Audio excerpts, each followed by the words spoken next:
Hello everyone.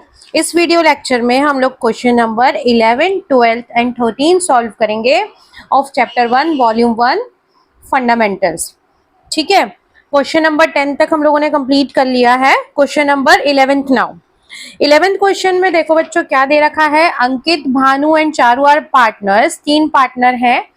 इनका profit sharing ratio जो है वो इक्वल है। They are sharing profit and losses equally. इनकी कैपिटल है 2,50,000 ईच। 1 अक्टूबर को अंकित और भानु ने 2,50,000 2,50,000 का लोन दिया है फर्म को, और चारू ने फर्म से लोन लिया है। On 1 November it was agreed among the partners that Charu will be charged interest at the rate of 6% per annum. Interest on loan from partner was paid on 10th April. The firm closes its books on 31st March every year. देखो इसमें question में क्या दे रखा है कि अंकित और भानु ने फर्म को लोन दिया है और चारू ने फर्म से लोन लिया है। अंकित भानु ने लोन दिया है 1 अक्टूबर को, चारू ने लोन लिया है 1 नवंबर को। पार्टनरशिप डीड के अकॉर्डिंग चारू से 6% इंटरेस्ट चार्ज किया जाएगा, तो ठीक है ले लेंगे। Interest on loan from partner was paid. Interest on loan जो कि पार्टनर को पे करना है वो हमने 10 अप्रैल को किया है। फर्म की बुक्स क्लोज होती है 31 मार्च। अब इस क्वेश्चन में हम लोगों को बोला गया है कि जनरल एंट्री पास करनी है। ठीक है, अब जनरल एंट्री देखो, सबसे पहले अगर आपको सिर्फ इंटरेस्ट की एंट्री करने को बोला जाए तो आप लोन की एंट्री नहीं भी करेंगे तो चलेगा, बट ऐसा इस क्वेश्चन में कुछ क्लियर नहीं है। तो लोन देने की एंट्री और लेने की एंट्री भी हम कर लेते हैं। 1 अक्टूबर को अंकित और भानु ने लोन दिया है। लोन दिया है मतलब बैंक में पैसा आया है, तो बैंक अकाउंट डेबिट। जब भी कुछ आएगा, बैंक इंक्रीज होगा तो वो डेबिट होगा, एसेट इंक्रीज होती है तो डेबिट होती है। तो बैंक में पैसा आया इसलिए डेबिट। कहाँ से आया? अंकित लोन और भानु लोन। अंकित ने लोन दिया है और भानु ने लोन दिया है। इट मीन्स हमारी लाइबिलिटी इंक्रीज हो गई है। ठीक है, जब एसेट इंक्रीज होती हैं तो डेबिट, लाइबिलिटीज इंक्रीज होती हैं तो क्रेडिट। तो फर्स्ट एंट्री आपकी बनेगी bank account debit to Ankit loan to Bhanuj loan. Loan कितना लिया है हमने? 5 लाख रुपए का। 2.5 लाख रुपए भानु से लिए हैं और 2.5 लाख रुपए अंकित से लिए हैं। ठीक है, ऑन 1 अक्टूबर। इसके बाद 1 नवंबर को हमने लोन दिया है मतलब बैंक में से पैसा गया है, मतलब बैंक क्रेडिट होगा। किसको गया है? Loan to Charu. Loan to Charu account debit to bank. ठीक है, loan to Charu is our asset. हमने किसी को लोन दिया है मतलब वो हमारे लिए एसेट होती है, और बैंक को क्रेडिट किया है क्योंकि बैंक में से अमाउंट गया है। ठीक है, 1 लाख रुपीज का लोन दिया है। अब बात आती है इंटरेस्ट की। तो इंटरेस्ट जो है हमें मिलेगा, हमें देना है अंकित और भानु को, क्योंकि अंकित और भानु से हमने लोन लिया है तो उनको इंटरेस्ट देना पड़ेगा। तो जब भी इंटरेस्ट देंगे तो उसकी एंट्री डेबिट में क्यों होती है? आईओएल डेबिट क्यों हुआ है? क्योंकि आईओएल उस कंडीशन में हमारे लिए खर्चा है, एक्सपेंस है। All expenses are debited. ठीक है, तो आईओएल अकाउंट डेबिट। और कभी भी जो आईओएल खर्चे वाला आईओएल होता है वो पार्टनर्स के कैपिटल अकाउंट में नहीं जाएगा। आईओएल खर्चे वाला जो है वो पार्टनर्स के कैपिटल अकाउंट में नहीं जाएगा, पार्टनर्स के लोन अकाउंट में जाएगा। मतलब इससे इनका लोन अमाउंट जो है वो बढ़ जाएगा। जैसे कि अंकित ने 2.5 लाख रुपए का लोन दिया है, अगर हम उसको इंटरेस्ट नहीं देंगे तो उसका 2.5 लाख का इंटरेस्ट, 2.5 लाख का जो लोन है वो बढ़ जाएगा, धीरे धीरे उसका अमाउंट बढ़ता जाएगा। ठीक है, तो IOL to Ankit loan to Bhanuj loan. ठीक है, अब इनका इंटरेस्ट ऑन लोन कैसे निकाला है? मैंने पहले से ही एंट्रीज करके रखी हुई है। तो इनका अमाउंट कितना है? 2.5 लाख रुपए। ठीक है, 2.5 लाख रुपए इन्होंने लोन दिया है, और परसेंटेज यहाँ कुछ नहीं लिखा है, इट मीन्स 6%। और लोन कितनी तारीख को दिया है? अंकित और भानु ने फर्म को लोन दिया है 1 अक्टूबर। तो अक्टूबर, नवंबर, दिसंबर, जनवरी, फरवरी, मार्च, मीन्स 6 मंथ। जब इसको हम कैलकुलेट करेंगे तो आपका आएगा 7,500 रुपीज। 7,500 रुपीज हमें इंटरेस्ट ऑन लोन देना है अंकित को और भानु को। तो एंट्री हो गई आपकी IOL to Ankit loan account to Bhanuj loan account. ठीक है, अब इसका उल्टा हमें लोन लेना है, इंटरेस्ट ऑन लोन लेना है किससे? चारू से। तो जब लेना है इट मीन्स ये हमारी इनकम हो गई। जब देना था तो ये एक्सपेंस, और जब लेना है तो ये क्या हो जाती है? हमारी इनकम। तो इनकम जब भी होगी तो वो क्रेडिट साइड आएगी। किसको देना है? चारू को, Charu's capital account.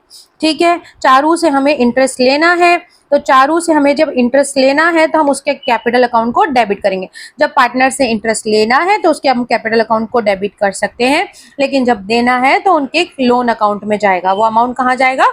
Loan account में। ठीक है, तब चारू को कितना इंटरेस्ट, चारू से कितना इंटरेस्ट चार्ज करना है, कैसे निकालेंगे? चारू का लोन अमाउंट है 1,00,000 रुपीज। 1,00,000 रुपीज हमने चारू ने लोन लिया है फर्म से, 6% इंटरेस्ट डिसाइड हुआ है।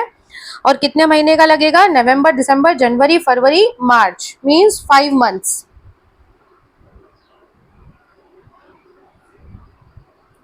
Means 2,500 rupees. 2,500 रुपीज जो है वो चारू से हमें इंटरेस्ट लेना है। ठीक है, उसके बाद जो ये अमाउंट होता है इंटरेस्ट का, उसको हम ट्रांसफर कर देते हैं P&L अकाउंट में। जितने भी हमारे खर्चे हैं, जो एक्सपेंस वाला IOL है, वो P&L अकाउंट के डेबिट साइड जाता है। तो P&L account debit to interest on loan from Ankit and to interest on loan from Bhanu. ठीक है, इन दोनों का इंटरेस्ट हमने डेबिट साइड पहुंचा दिया है P&L अकाउंट के। और चारू का जो इंटरेस्ट है वो हमारे लिए इनकम है। इनकम P&L अकाउंट के क्रेडिट साइड में जाती है, तो IOL to Charu to P&L account, उसका इंटरेस्ट हमने P&L अकाउंट के क्रेडिट साइड पहुंचा दिया है। ठीक है, तो क्वेश्चन नंबर 11 हमारा यहाँ पे कंप्लीट हो गया है। Now question number 12। Question number 12th question में इन्होंने दो कंडीशन दी हुई है।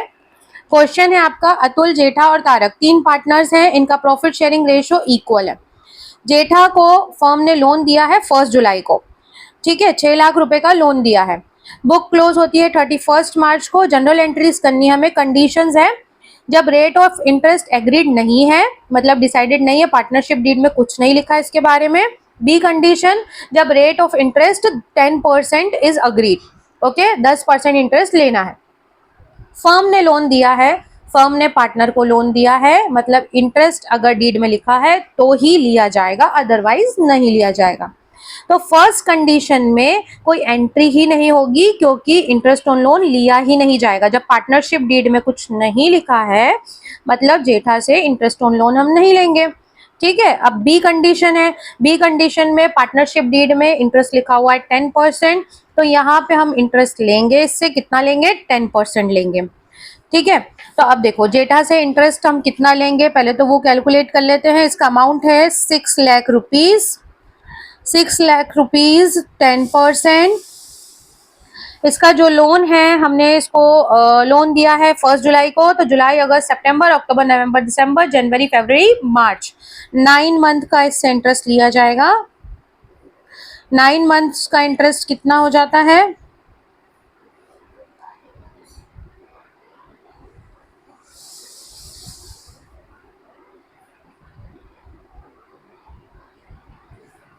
₹45,000 हम इससे इंटरेस्ट लेंगे। एंट्री क्या होगी? सबसे पहले इसको लोन देने की एंट्री होगी। लोन कितनी तारीख को दिया है? जुलाई 1, तो जुलाई 1 को आपकी एंट्री हो जाती है loan to Jetha to bank, क्योंकि बैंक में से पैसा गया है और किसके पास गया है? जेठा के पास। तो ये हमारे लिए हो जाती है एसेट, इसलिए इसको हमने डेबिट किया है। Loan to Jetha account debit to bank 6 lakh rupees. अब सेकेंड एंट्री है आपकी कि इसको IOL इससे लेना है, कितनी तारीख को? मार्च 31 मार्च को हम इससे इंटरेस्ट ऑन लोन लेंगे। अगर ये नहीं देता है उस तारीख को, तो हम इसके कैपिटल अकाउंट से ले लेंगे। कैपिटल अकाउंट से इसके पैसा डायरेक्टली कम कर देंगे। तो एंट्री होगी Jetha's capital account debit, Jetha's capital account debit to IOL। अगर कोई पार्टनर कैश में देता है तो bank account debit to IOL, लेकिन कैश में नहीं दिया हुआ, ऐसी कोई इन्फॉर्मेशन नहीं है क्वेश्चन के अंदर, तो हम उसके कैपिटल अकाउंट को कम कर देंगे, मतलब उसमें से डायरेक्टली पैसा निकाल लेंगे। ठीक है, तो Jetha's capital account debit to IOL to Jetha.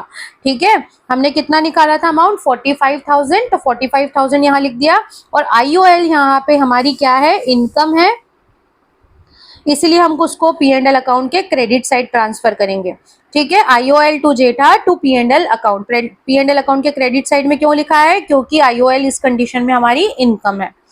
ठीक है, तो ये क्वेश्चन आपका कंप्लीट हो गया है, question number 12th। Now question number 13th। 13th question में आपको दिया हुआ है Parul, Paresh and Rahul are partners, 3 partners हैं। फर्म ने राहुल को लोन दिया है 1 फरवरी को। 1 फरवरी को इसको लोन दिया है 6 लाख रुपए का, 1 फरवरी को दिया है, ठीक है। और इंटरेस्ट डिसाइड हुआ है कि इससे लेंगे हम 6%। राहुल ने इंटरेस्ट दे भी दिया है, 1 महीने का इंटरेस्ट इसने दे दिया है 5 मार्च को, और बचा हुआ ड्यू है, ठीक है। बचा हुआ वो पे कर रहा है 5 अप्रैल को, बचा हुआ 5 अप्रैल को पे कर रहा है, ठीक है। अब देखो सबसे पहले इसका इंटरेस्ट का अमाउंट निकाल लेते हैं। इंटरेस्ट का अमाउंट कैलकुलेट कर लेते हैं। 6 लाख रुपए, 6 लाख रुपए इसने दिए हैं, 6% इंटरेस्ट है, और 1 महीने का ये पे कर रहा है, 1 महीने का ये अभी पे कर रहा है, मतलब 3,000 रुपए इसने पे कर दिए हैं, और 1 महीने का बचा हुआ है जो कि वो 5 अप्रैल को पे करेगा। तो फरवरी 1 को हमने इसको लोन दिया है। लोन देने की एंट्री कर लो। Loan to Rahul to bank, loan दिया है, बैंक से पैसा गया है इसलिए बैंक क्रेडिट हुआ है। Loan to Rahul to bank 6 lakh rupees.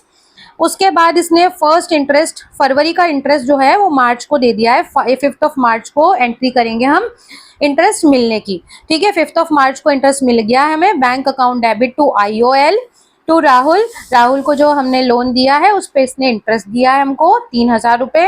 3,000 रुपए अभी भी ड्यू है तो इसको हम कैपिटल अकाउंट में ट्रांसफर कर देंगे। जब कोई partner interest hand to hand नहीं देता है तो उसके कैपिटल अकाउंट से पैसा हम निकाल लेते हैं डायरेक्टली, उसको कम कर देते हैं मतलब, ठीक है।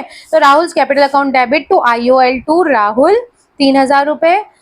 टोटल इसका इंटरेस्ट बन रहा है 6,000। 6,000 रुपए जो है वो हमारी इनकम है, इसलिए हम P&L के क्रेडिट साइड इनकम को सेंड कर रहे हैं, ट्रांसफर कर रहे हैं। तो interest on loan to Rahul to P&L account 6,000 rupees, ठीक है। यहाँ पे हमारा क्वेश्चन नंबर 13 ओवर हो गया है। नेक्स्ट वीडियो लेक्चर में मैं आपको P&L एप्रोप्रिएशन अकाउंट बनाना सिखाऊंगी, ठीक है।